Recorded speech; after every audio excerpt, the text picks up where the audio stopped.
各位金雲嘅家人們，大家好！俾啲聲嚟聽聽先，呢邊有聲啊，左邊嘅同事啊有啦 ，OK， 非常好。大家好啦，我係你哋今晚嘅 MC Hanson， 非常好，多謝大家。你冇聽錯啦，我個名咧叫 Hanson 嘅。今日咧我好期待，因為成個晏晝咧我聽住呢10位嘅演講者咧不斷去彩排咧，內容係十分精彩、十分豐富嘅。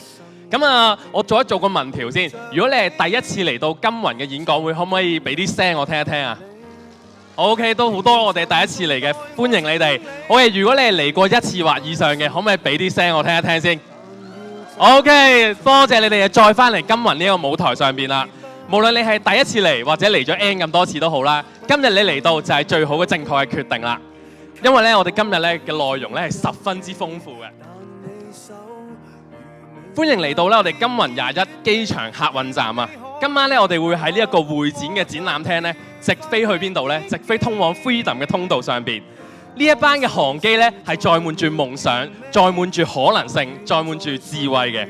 而今晚咧，大家一齊有幸啦，我哋一齊共同衝上雲霄。今次嘅演講者咧，演講嘅主辦機構咧係由金雲負責㗎。金雲咧係香港首個教導財商結合身心靈同個人成長元素嘅課程。創辦人兼首席導師文浩 Sir 有一個願景㗎，就係透過金雲呢個平台，令到每個家庭至少有一個識得理財嘅人，帶領個人同埋家庭去到財務自由。呢個願景聽落去好似好簡單，但係實際做起上嚟咧，絕對係需要極大嘅決心同埋愛嘅。我哋可唔可以俾啲掌聲文浩 Sir 先啊？咁好多人會問啦，學習財商同我哋今日嘅演講會有啲咩關係嘅呢？我哋工作又唔需要演講啦，我又唔想上台演講啦，咁點解我哋要嚟呢一度呢？其實喺呢個時代入邊呢，有影響力嘅人呢，都絕對會識得演講嘅。有成就唔代表有影響力，但係如果有影響力嘅話呢，你想要得到結果嘅速度呢，一定比其他人更加快、更加有效嘅。如果你係職場人士、銷售人員，或者你需要做一啲管理嘅工作啦，帶領團隊咧，你都需要不定提升你嘅個人影響力。鍛鍊口才就係你最快提升影響力嘅途徑。喺世界上邊咧，有好多唔同嘅領袖啦，宗教領袖、政治領袖、商界領袖，例如係馬雲啦、Steve Jobs 啦、Elon Musk， 甚至去到美國總統，所有優秀嘅人咧，都係演講嘅高手嚟㗎。Elon Musk 曾經面臨住破產嘅邊緣啦，但係透過佢一場精彩嘅演講，令到佢而家成為世界嘅首富。再極端啲，引發第2次世界大戰嘅希特拉，佢透過佢嘅演說成為咗德國嘅首相。最後佢失敗咗啊！佢輸咗俾邊個呢？佢輸咗俾一個人，佢個人呢係令佢演講更加好過佢嗰個係邊個呢？就係美國首相丘吉爾。而丘吉爾曾經講過一句説話㗎：你嘅成就決定在於你可以影響到幾多個人。所以咧，生活無處不在於演講。其實3個人以上咧就係演講嚟㗎啦。講得再直接啲，演講好簡單，就係溝通、表達同埋説話。好啦，去到呢一度咧，我要問一問大家啦，知唔知咧呢個世界上面我哋有一個叫公開恐懼排行榜嘅？有聽過？可唔可以俾啲掌聲我聽聽啊？有嘅 ，OK。好啦，公開恐懼排行榜咧第一位係邊一個咧？公開恐懼排行榜第一位就係嚟到台上邊做公開演講嘅。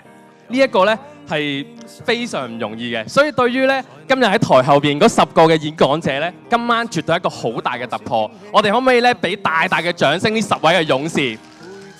佢哋今晚咧就要透過佢嘅勇敢，透過佢突破，踏上嚟呢一個平台上邊咧，用佢哋嘅真心講佢哋嘅人生。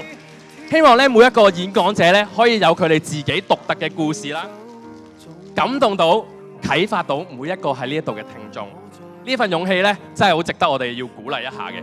而呢一次金雲嘅演講會咧，亦都係金雲一班21嘅同學其中一組嘅小組嘅畢業作品同埋呢一個比賽嚟㗎。所以咧，今日所有嘅在場觀眾，你哋好重要。點解咧？喺你哋嘅除咗見證住你哋今日嚟撐嗰位嘅演講者之外啦，你仲要咧幫佢哋做一個評分嘅，10位你哋都要評分。而呢個嘅評分咧係會產生出一個小組冠軍，小組冠軍會咧就會再由另一組，我哋 total 會有2個小組嘅冠軍啦，去競逐咧金雲21屆嘅金咪獎演講之王嘅。咁啊呢一個咧神聖嘅一票咧就交俾大家你嘅一票會直接影響今晚嘅得獎嘅結果嘅。咁啦，講到呢度咧，我哋一定要講一講呢個比賽嘅規則同埋評分標準先，大家一定要聽清楚啦。首先，大家可以睇一睇咧，你入場嘅時候咧，應該有幾樣嘢㗎。大家應該每人有一張嘅評分紙啦，一份嘅長刊，一支鉛筆同埋一個嘅拍手道具㗎。嗱，應該大家有拍手道具咩？俾我睇睇先。好啦，最重要嘅大家都有評分紙啦。好嘅，如果你係缺少咗任何一樣嘅話咧，你而家舉手，我哋嘅工作人員咧就會過嚟幫你俾翻你㗎啦。有冇人？應該大家都有啦。OK， 有齊咗呢一啲嘅評分紙之外咧，就掂啦。好啦，咁然後咧，大家可以攞張評分紙出嚟望一望。評分紙上面咧，我哋有10個嘅演講者嘅，而每一個演講者嘅名嘅右手邊咧，都會有個空格俾你去填寫分數嘅。分數係點樣分嘅咧？由最低分數1分去到最高分數10分。大家咧麻煩用整數去評分啊，唔好我寫嗰啲9.99啦、8.8發，係啊，咁我哋後邊咧會計得好辛苦嘅。咁啊，所以我哋用整數去評分啦。咁大家咧可以根據演講者嘅表現去做一個分數嘅參考嘅。咁咧，我知道大家咧入得場咧一定係為咗撐某一個演講者嘅，但係咧我好想邀請大家今次咧聽晒咁多個之後咧，用一個公平公正嘅分數去做個評準嘅。因為點解咧？要俾大家咧有一個機會，佢哋咧為咗今晚嘅演講會準備咗好耐好耐，佢就係希望大家可以用一個真係公平公正嘅分數去擺落去嘅。好啦，非常重要嘅一點啦，點為之一張有效嘅評分紙咧？嗱，有效嘅評分紙咧，我哋必須要齊晒10個演講者嘅評分，先為之一張有效嘅評分紙。即係如果咧你淨係填咗你心愛嘅人撐咗佢之後，其他唔寫嘅話咧，呢一張評分紙咧 ，sorry， 我哋係當冇效嘅評分紙嚟嘅。所以你要記住啦，必須每一個嘅演講者咧，你都要擺上佢哋嘅分數嘅。同埋咧，我哋呢一個收集箱咧，會係幾時收集你嘅票數咧？就會喺今晚所有嘅演講者完成佢哋嘅演講之後。完成晒成晚嘅演出之後咧，我哋喺台後邊，即係出去嘅時候啦，我哋會有個收集箱嘅。你要喺嗰陣時收集箱放入去咧，先為之一張有效嘅票㗎。如果你今晚有事要提早離開 ，OK， 聽咗幾個之後就走嘅話咧，唔好意思，呢一張收嘅評分紙咧，我哋都唔會為之有效票數嘅。咁所以大家密切留意啦，要留到最後。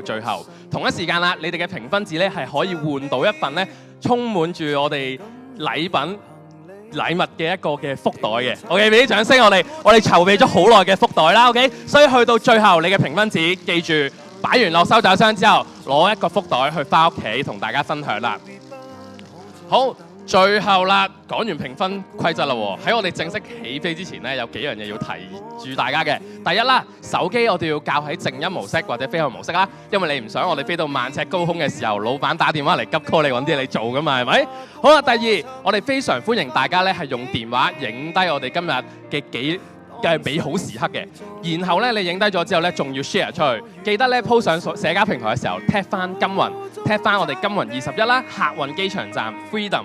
你呢個簡單舉手嘅之勞咧，令到我哋嘅演講嘅人員咧係會有大嘅力量去提升嘅。